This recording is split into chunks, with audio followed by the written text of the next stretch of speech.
Quando nós tivemos a nossa conferência agora lá, eu tive o privilégio de ter uma participação, e Deus me deu uma palavra sobre as 10 marcas de uma igreja irresistível. Eu vou separar uma delas hoje, para a gente conversar sobre ela.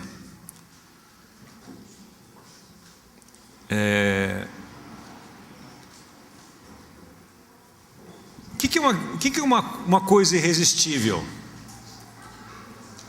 O que é uma coisa irresistível? Se você pudesse definir uma coisa que é irresistível, como é que você definiria isso? Aquilo que te atrai. Irresistível é algo que te atrai, é algo que te cativa, é algo que você não consegue fugir, não é? É aquele merengue de morango delicioso que eu amo de paixão, e alguém me oferece assim, aquilo, ele faz assim comigo, me puxa, né? Irresistível. Quando eu penso em algo irresistível, eu penso num imã puxando você, atraindo você. É uma igreja que te atrai, te cativa. Então a igreja de Jesus, ela nasceu para ser assim. Por isso que em Atos 2,47 diz assim, que cada dia o Senhor acrescentava à igreja irresistível lá de Atos dos Apóstolos, cada dia Ele acrescentava aqueles que iam sendo salvos, porque aquele povo caiu na graça do povo, e por causa disso o Senhor acrescentava cada dia. Então aquela igreja, esta igreja irresistível, esta igreja que atrai as pessoas, que cativa as pessoas, ela é uma igreja que já existiu, ela é um modelo original. Irresistível é aquilo que é atraente também. Então Deus colocou em nós, como igreja, esse código genético. O cristão por si só, o cristão naturalmente, ele tem dentro de si um espírito de conquista, ele tem um desejo de conquistar. O cristão nunca é acomodado, o verdadeiro cristão ele nunca é acomodado. Ele está sempre em busca, ele está sempre disposto, e porque está disposto, ele se faz disponível para cumprir a missão. Esse é o nosso código genético. Por isso que Jesus disse assim, o Filho do Homem não veio para ser servido, mas para servir e dar a sua vida em resgate de muitos. Então a natureza da igreja é isto. A igreja, ela nasceu para ser irresistível, para ser atraente, para ser conquistadora. Por isso que o pastor Carlos Roberto, quando abriu a conferência nossa lá, aqueles que viram pela internet, que foi aberto naquele dia, né, e vocês estavam aqui, ele falou sobre o termo eclesia, que é um grupo de pessoas treinadas e capacitadas para ir e invadir e conquistar. Então a igreja, ela nasce com esta natureza. Isto é ser igreja. Qualquer outra coisa fora disso está desviando do foco. E igreja não é o prédio, igreja somos nós. Então o G100 que tem o DNA desta igreja, ele é um G100 assim também. As pessoas não veem a hora de chegar aquele dia. Não é aquela coisa chata, monótona, que o cara, tem G100 hoje, que canseira. Não, ele se sente atraído por aquilo.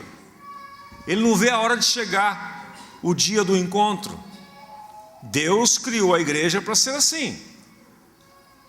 A comunidade da Graça Itaquera está dentro de vocês este código genético. Está dentro, não está fora. Está dentro de nós. Como lembrou o Paulo Mazzoni, falando sobre 2 Pedro 1,3, né? Visto como pelo seu divino poder, Ele nos deu tudo a respeito da vida e da piedade. Quer dizer, tudo está dentro de nós. Então, somos nós que às vezes, não sabendo que temos tudo dentro de nós, a gente fica procurando fora. Mas está tudo dentro de nós. Então é sobre isso que eu quero introduzir com você hoje, mostrando para você que tudo está dentro de você. Esta igreja irresistível, essa igreja atraente, é o DNA desta igreja aqui. Se ela não está no seu potencial máximo, é outra coisa, mas está aqui dentro. Toda a capacitação está aqui. Então é sobre isso que eu quero conversar com vocês hoje, e lembrando a você dessa expressão aqui, que essa igreja irresistível, uma das marcas dela é que ela alcança o próximo. Não é o próximo que a alcança, o próximo não resiste ao convite, ele não resiste à abordagem, porque essa igreja neotestamentária, essa igreja atraente, irresistível, ela cativa, então ela alcança. E lá naquela primeira sermão de Pedro, lá em Atos 2:41, diz que aqueles que acreditaram na pregação de Pedro foram batizados ao todo 3.000 pessoas, quer dizer, esta eclesia foi. Agora, eu queria que você prestasse atenção nessas 3 frases, e eu queria que você refletisse sobre elas, para que nós possamos conversar hoje à noite aqui. Vamos ler junto a segunda frase ali, por favor? A igreja é a única sociedade corporativa do mundo que existe para os que não são membros. Pense um pouquinho nessa frase. Quer ler de novo? A igreja, vamos lá ler de novo. A igreja é a única sociedade corporativa deste mundo que ela só existe para quem? O que essa frase quer dizer para você? Alguém pode dizê-la de uma outra forma aí? Ela foi criada não para simplesmente existir entre si, mas ela foi criada para os que estão de fora. E aqueles que estão de fora têm que olhar e têm que identificar isso. Isso aí. Alguém quer falar essa mesma frase com uma outra perspectiva? Explicá-la de uma outra maneira? Veja aqui, Osmar, que usando o modelo cooperativo do mundo, eu tenho um negócio. Sozinho eu atinjo 10. Se eu me ligar à cooperativa, eu atinjo o Brasil. Isso aí. É a força da... Então a igreja é a única sociedade corporativa, quer dizer, que forma um corpo. Nós somos um corpo aqui, mas que nós existimos para quem? Para os outros. Porque normalmente quando uma sociedade se funde, uma corporativa ou uma corporação se faz, ela faz para si. Não vamos estabelecer esse negócio para nós ganharmos dinheiro e tal. Não. A igreja não. É a única sociedade corporativa que fala de um corpo, de uma corporação corporativa, que existe para quê? Para quem está lá fora. Este é o sentido da igreja. A outra frase do Dietrich Bonhoeffer diz o seguinte, vamos ler juntos ali? A igreja só é igreja quando é para os de fora. A comunidade da graça de Itaquera, ela existe como, ela estabeleceu aqui, lá atrás, há 15 anos atrás, pastor Carlos Roberto e o grupo lá enviou um grupo de células para cá. Para quê? Para plantar uma igreja para atingir quem? Para atingir essa região aqui. Então, esta igreja, ela não existe para você, ela existe para os que estão lá fora. Então a igreja só é igreja quando ela serve, ela está pensando naqueles que estão lá fora.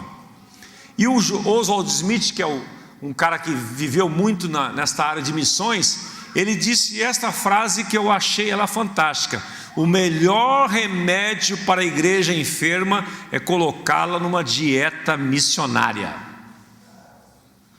Esse é o melhor remédio.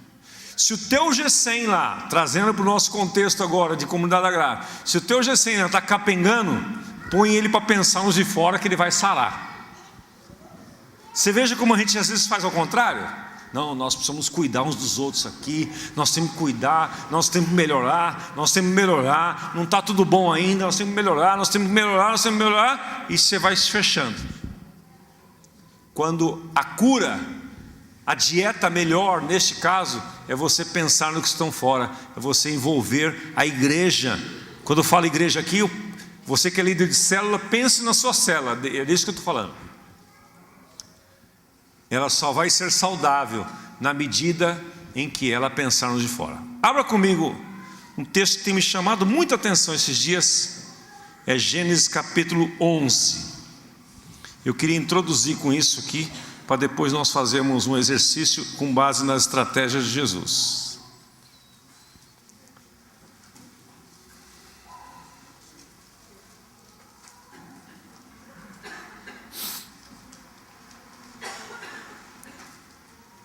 Eu vou abrindo aqui no meu...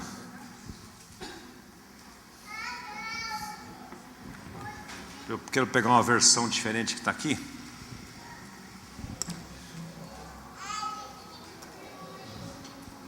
Gênesis 11.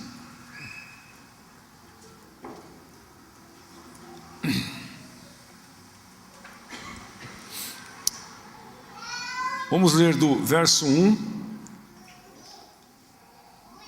em diante.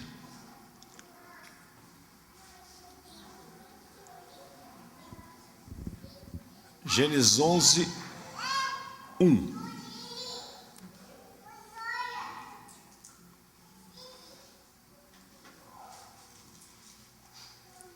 O registro da palavra diz assim: ora, em toda a terra havia apenas uma linguagem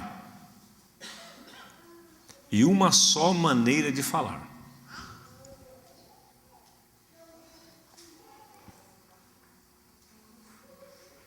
Sucedeu que, partindo eles do Oriente, deram com uma planície na terra de Sinar,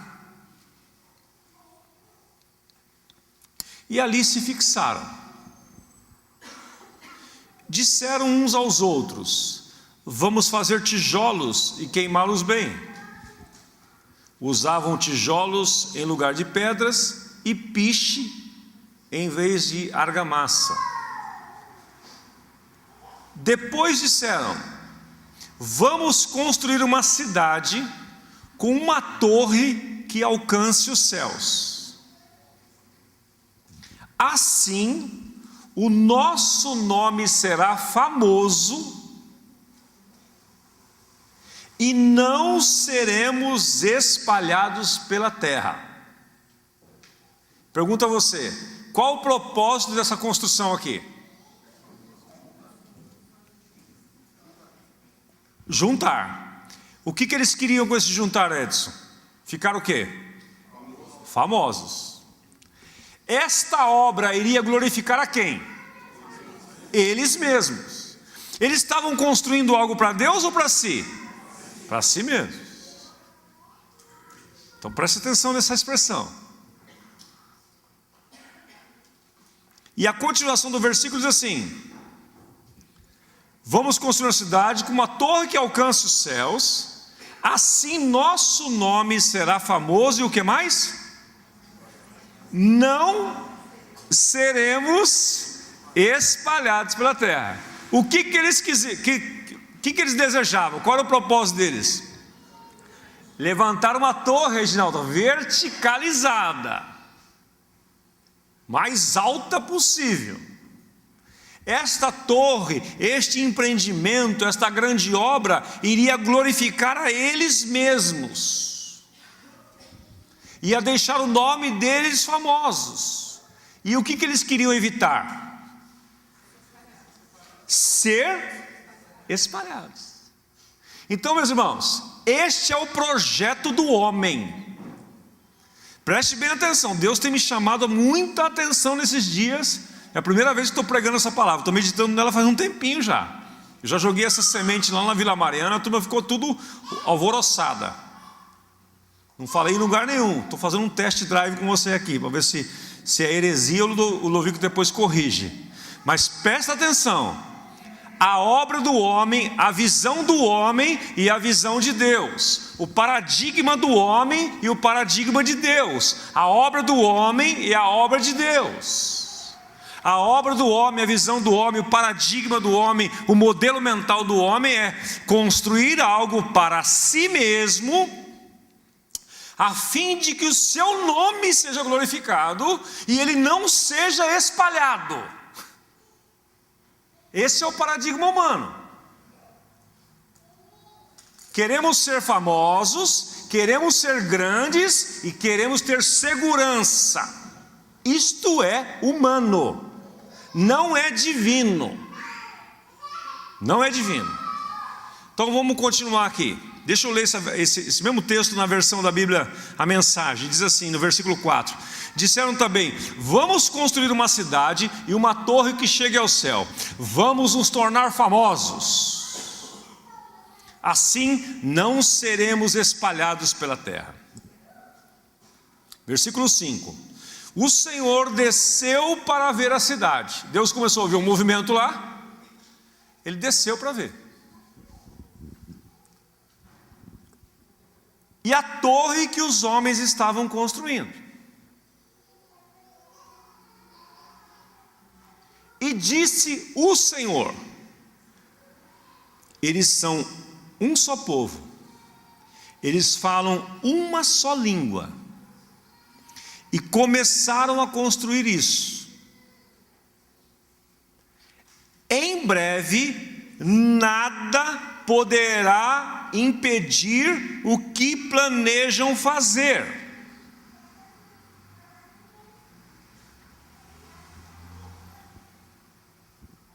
Venham, desçamos e confundamos a língua que falam, para que não entendam mais uns aos outros. Assim o Senhor os dispersou dali por toda a terra e pararam de construir a cidade. Foi por isso que ela foi chamada de Babel, confusão.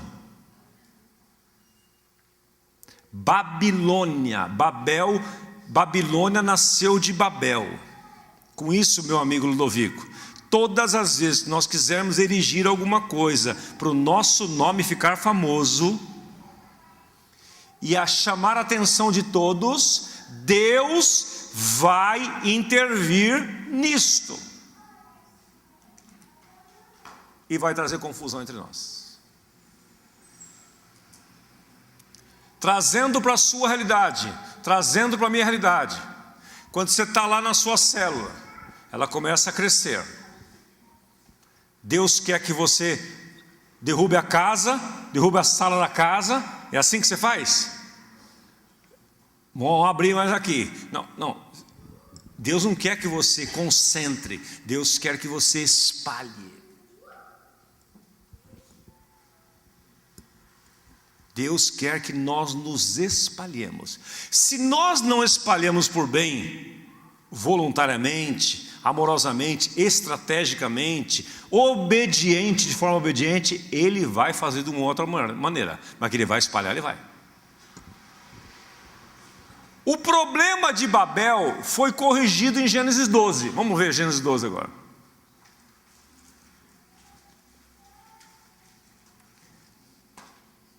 Então o Senhor disse a Abraão: saia da sua terra, do meio dos seus parentes, da casa do seu pai, e vá para uma terra que eu lhe mostrarei. É Deus espalhando, porque Deus, o negócio é longo aqui, não dá para eu falar, mas você vai ler, eu queria que você lesse depois, porque Deus chamou Terá, que era o pai de Abraão, e disse assim: olha, vai para Canaã. Ele saiu para Canaã e parou em Harã.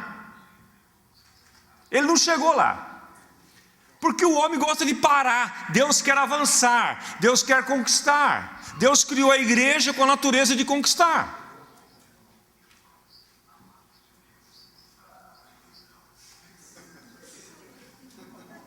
É a Bíblia falada?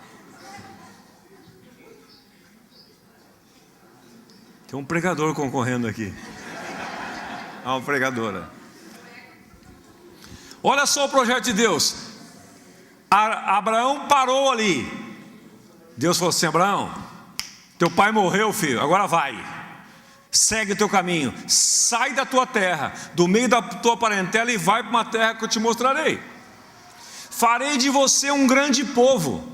Olha o projeto de Deus de se espalhar, olha o projeto de Deus de conquistar. Farei de você um grande povo e o abençoarei, tornarei famoso o seu nome. Deixa que Deus faz, obedeça a Deus que Ele vai fazer. Não queira você fazer o seu nome famoso, deixa que Deus cuida disso. Obedeça a Ele e você será uma bênção. Abençoarei os que te abençoarem, amaldiçoarei os que amaldiçoarem. Por meio de você, todos os povos da terra serão abençoados. A igreja que não faz missão não é igreja em sua essência.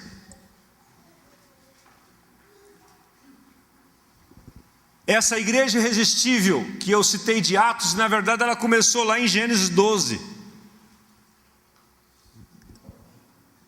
Abraão não foi chamado por Deus por ser uma pessoa privilegiada, não, ele era bom, ele era rico, ele era famoso, não, Abraão foi chamado por Deus para cumprir uma missão.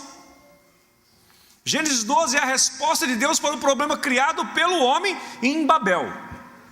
Deus vem e agora vai espalhando. Os homens se tornaram confusos em Babel ao tentar construir algo para o seu bem-estar e sua segurança.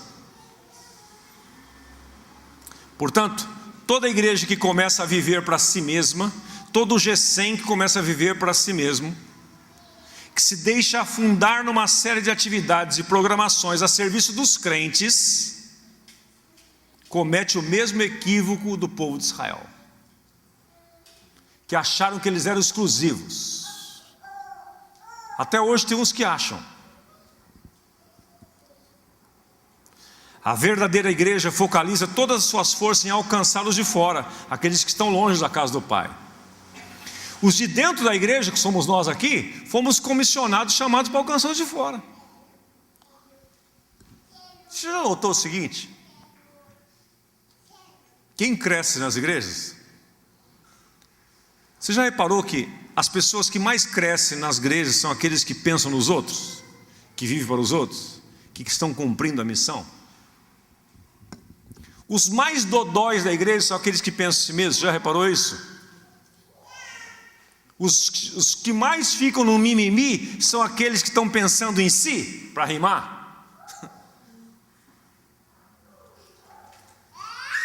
Você já reparou que os que mais dão trabalho nas suas células são aqueles que não trabalham? Já reparou não? Estava falando para o Ludovico agora que eu estabeleci uma regra na Vila Mariana: quem trabalha não dá trabalho. As pessoas que mais dão trabalho para nós são aquelas que não estão com as mangas arregaçadas e com a mão no arado. Quem está envolvido na missão, meu amigo, ele não vê problema, ele não vê defeito. Ele não vê defeito na igreja, ele não vê defeito do pastor, não vê defeito em nada. Ele está tão envolvido na missão, tão focado, que ele não vê defeito em nada. Mas o cara que não trabalha, que não atua, que não está cumprindo a missão, que está pensando em si mesmo, ele vem aqui domingo após domingo, ele acha um defeito aqui. É o prédio, o ar-condicionado, é a faixa, essa faixa não está bem colocada, tem uma simetria dela, não está perfeita, ela está um pouquinho deslocada para cá. É uma doideira. Nós somos chamados, meus irmãos, para alcançar os de fora. Quando a igreja não se submete à comissão dada por Cristo, ela perde a própria razão de ser na história. Por isso que Oswald Smith dizia: o melhor remédio para uma igreja ou um G100 que está doente é você colocá-lo para alcançar os outros. É você fazer inserções evangelísticas no bairro. É você pensar nos outros. Como quem trabalha não dá trabalho, agora eu vou dar trabalho para você. Lucas capítulo 10. Feito esse pano de fundo, você achou que estava acabando já? Você falou: não, vou embora cedo hoje. Não, agora que vai começar. Quem trabalha não dá trabalho. Então vamos lá trabalhar. Eu queria te dar um trabalhinho para você fazer. Lucas capítulo 10.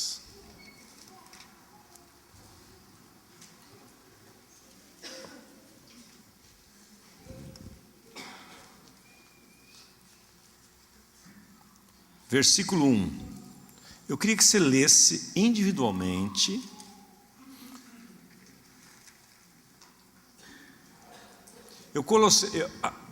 Você vai ler do 10, do 1.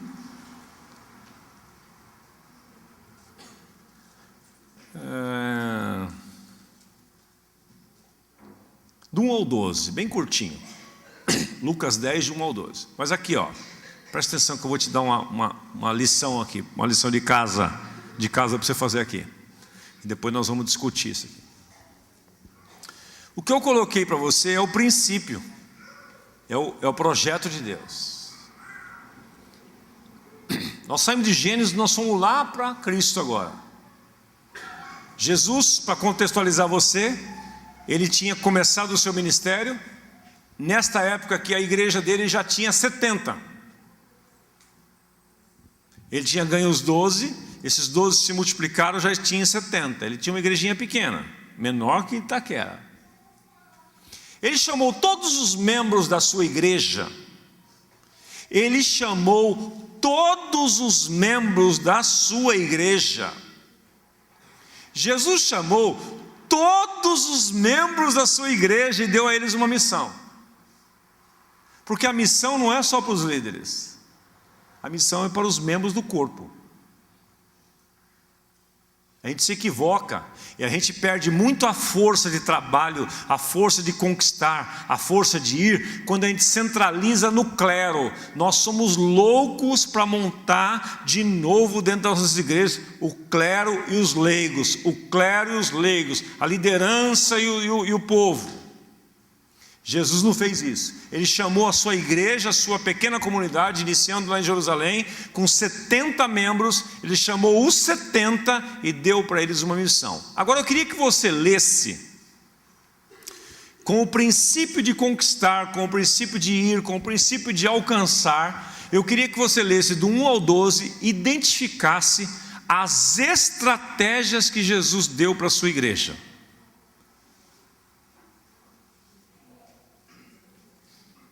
O que é a estratégia? É o como alcançar.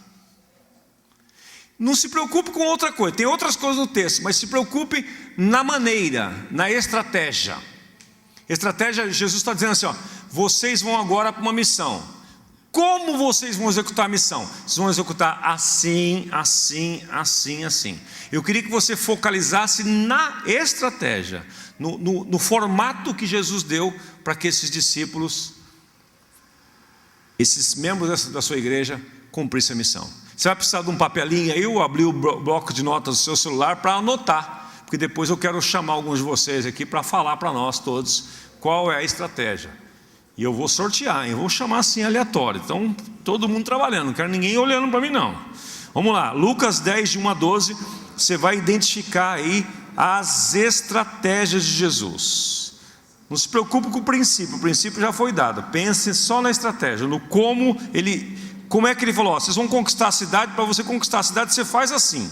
Ele deu a eles a estratégia. Primeira estratégia, primeira coisa que tem que fazer, obedecer.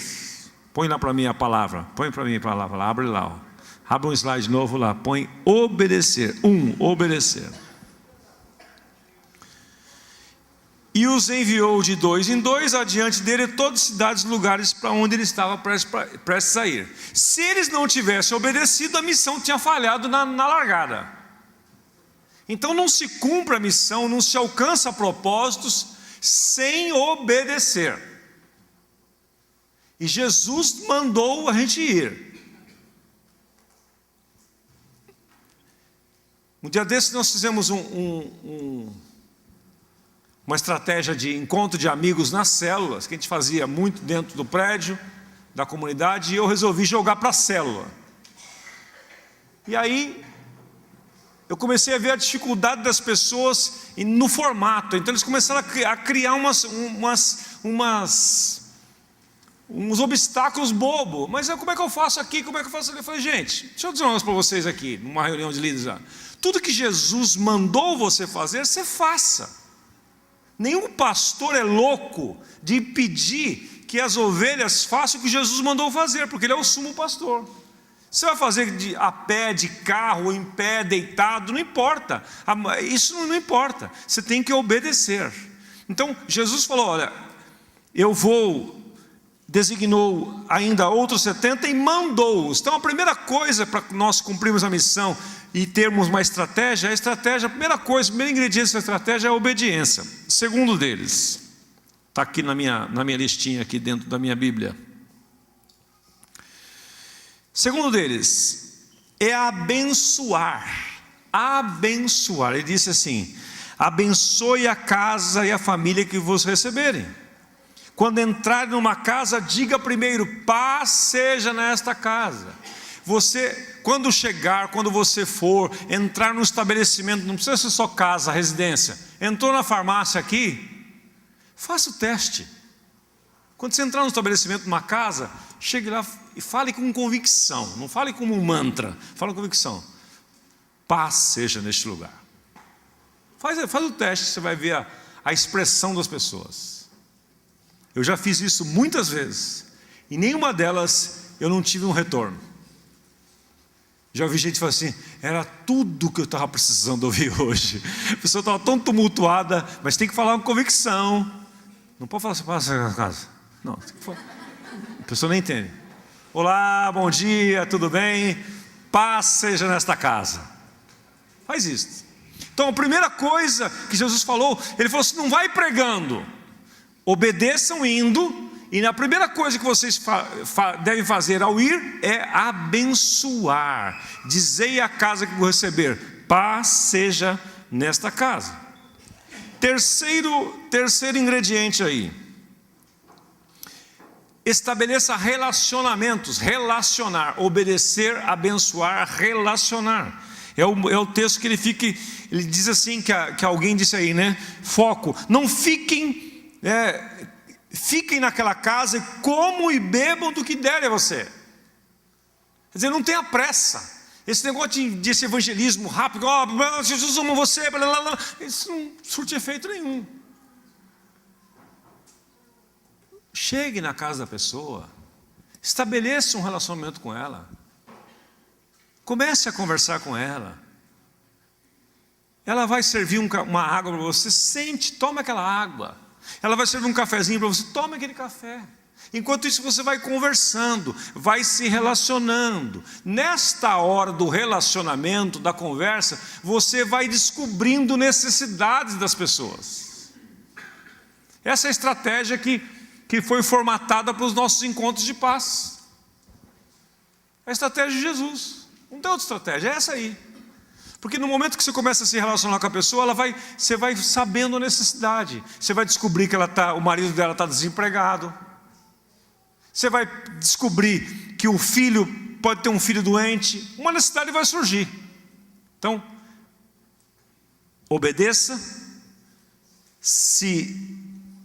abençoe aquela casa e tenha comunhão, se relacione. Na hora que a necessidade surgir, é o quarto, na minha lista aqui, é o quarto passo da estratégia. É a hora de você provocar milagre. Orai pelos enfermos que nela houver. Está ali, ora no ato, não ora depois. Eu vou levar o seu nome lá para o pastor Ludovico orar na nossa comunidade, que ele tem uma oração forte, ele tem um acesso especial, banda larga com Deus, ele tem uma senha VIP. Não, ele não tem nada disso. Você também tem o mesmo acesso que ele tem. Está ali, a necessidade provoca o milagre. Muitas vezes, eu estava falando esses dias no curso Maturidade, falando sobre dons essa semana. O dom só se manifesta de acordo com a necessidade. Quer ver os dons se manifestarem? Os dons, os milagres, vai onde tem necessidade. Lá ele se manifesta. Onde não tem necessidade, não se manifesta. Então quando você vai lá, aí a pessoa, você fica sabendo que tem uma necessidade, você vai lá, você impõe as mãos sobre aquela pessoa, você ora na hora. Não precisa orar depois, ir no monte, ora na hora. Provoca o milagre na hora, para a pessoa sentir o poder de Deus na hora. Porque, meus irmãos, está tudo dentro de você. Deus já te deu tudo. Os dons estão aí dentro, o Espírito Santo está aí dentro, e você precisa exercitar isto. E na medida que você flui nisto, você sai de lá energizado, você sai de lá feliz, você sai de lá abençoado. Então, a quarta estratégia. E a quinta é você pregar. Aí Jesus diz lá no verso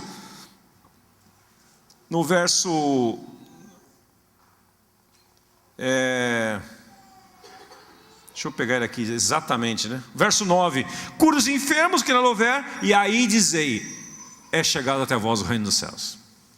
Então, a pregação é o último passo da estratégia. Vai sempre de 2 em 2, porque sempre quando você está ali, né? Obedeça indo de 2 em 2. Quando você está ali, enquanto um está falando, o outro está apoiando você, está orando, está discernindo. Às vezes você não percebe uma coisa, o outro percebe, aí o outro interfere, fala um negócio. Então é de 2 em 2. Isso traz segurança. Indo de 2 em 2, abençoe a casa que abrir para vocês. Relacione-se com eles. No relacionamento você vai descobrir necessidade. Havendo necessidade, já se propõe a ser canal na hora. Não é depois, é na hora. Ore na hora. Tem coisas que não vai resolver na hora, um emprego e tal, mas provoque o milagre na hora.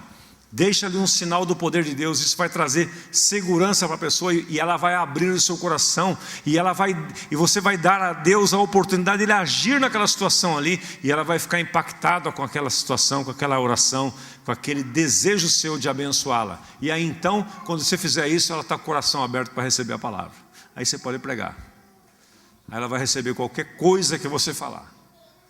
Por isso que às vezes as pessoas embarcam em falsas religiões, porque as pessoas usam essa estratégia. Os espíritas usam essa estratégia, vários outros usam essa estratégia. Os testemunhos de Jeová, porque é uma receita de bolo que dá certo.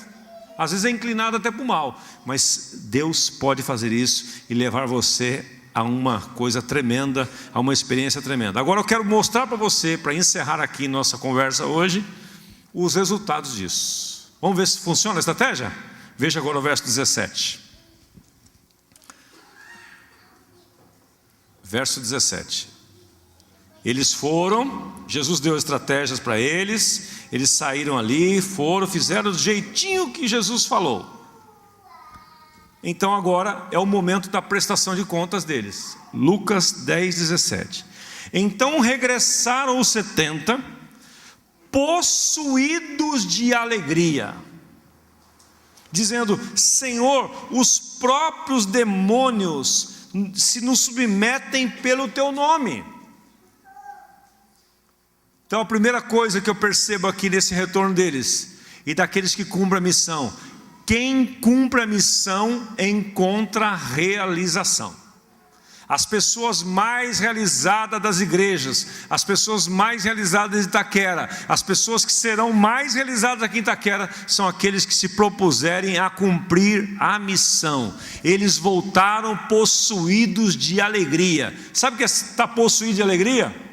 O cara está irradiante, estava saltitante, contagiante.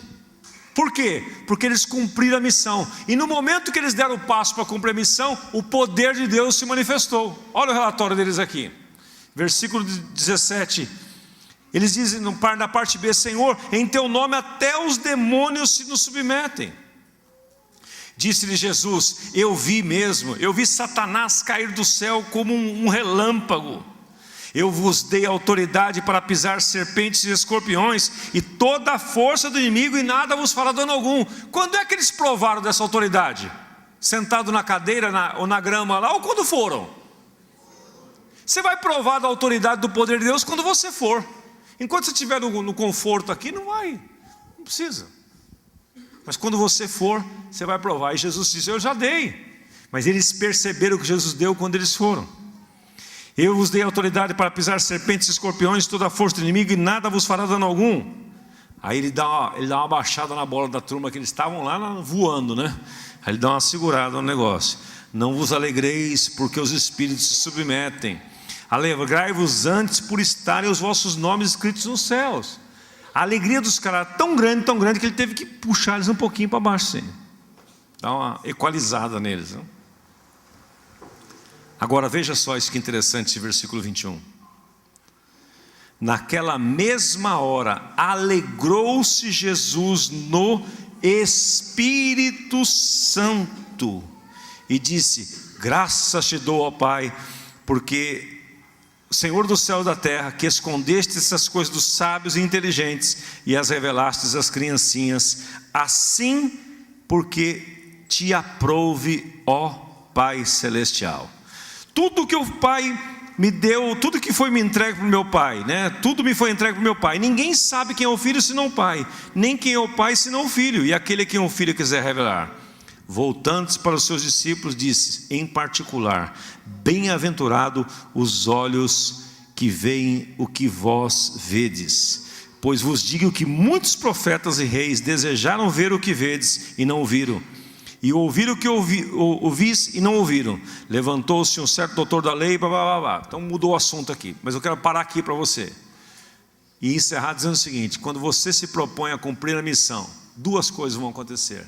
Você vai se sentir realizado, e a segunda coisa, você vai trazer realização no coração do Pai. Olha que interessante isso. Jesus foi contagiado pelo relatório deles. Na mesma hora ele exultou no Espírito. Ele deve ter levantado a mão para o céu e falou: graças te dou, Pai, porque escondeste essas coisas dos sábios e entendidos e revelaste aos pequeninos. Ele ficou contagiado. Então duas coisas acontecem quando nós cumprimos a missão: nós nos sentimos realizados, experimentamos o poder de Deus, a graça de Deus, e nós trazemos realização, alegria no coração do Pai. Por isso, meus irmãos, aqui está um segredo que eu quero encerrar dizendo para você. É por isso que quando você busca o reino de Deus em primeiro lugar, todas as demais coisas são acrescentadas a você. Porque quando você busca o reino de Deus, os valores de Deus, valoriza o que Deus valoriza, isto agrada ao coração do Pai. E quando o coração do Pai, que é rico em todas as coisas, que tem abundância de tudo, está alegre, Ele abençoa. Nosso Pai Celestial já é abençoador por natureza. Imagine quando Ele encontra filhos obedientes que obedecem a Ele no cumprimento da missão. Que o Senhor dê a você esse coração obediente, porque você já tem tudo o que Deus te deu, você já sabe muitas coisas, e Deus te comissionou para você ir e fazer discípulos. E na medida que você fizer isto, você vai se sentir a pessoa mais realizada desta igreja, desta cidade, e vai realizar o coração do Pai. E quando você realizar o coração do Pai, tudo que você pedir, Ele vai te conceder. Não vai haver falta de nada para você, provisão nenhuma, porque Ele disse para os discípulos no meio da caminhada, alguém lembrou: olha, não se preocupe, por quê? Ele é o provedor. Então quando você busca realizar aquilo que está no coração do Pai, Ele abençoa você, Ele se sente alegre, se sente abençoado. Ele fala: não tem limites, eu vou abençoar, eu vou suprir. Você não precisa nem se preocupar com o alforje, não levar nada, Ele vai suprir você. Amém? Vamos ficar em pé?